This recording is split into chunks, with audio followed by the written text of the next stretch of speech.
તો એ ઇનડાયરેક્ટલી તો શોષણ જ થઈ રહ્યું છે ને. એ સંસ્થામાં કામદારો કામ કરી રહ્યા છે અને એ સંસ્થા કોન્ટ્રાક્ટ ઉપર રાખે છે. બીજો કોઈ તો કોન્ટ્રાક્ટ જ નથી.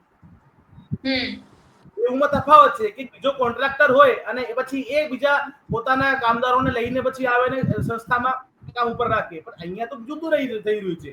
સંસ્થા પોતે કોન્ટ્રાક્ટ ઉપર રાખે છે અને સંસ્થા પોતે જ કોન્ટ્રાક્ટર બની જાય છે. બિલકુલ. પછી એ કેવી રીતે ન્યાય આપશે?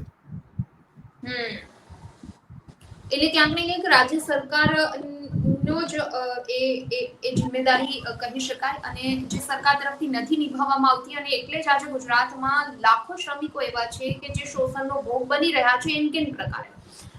મુકેશભાઈ સોરી આના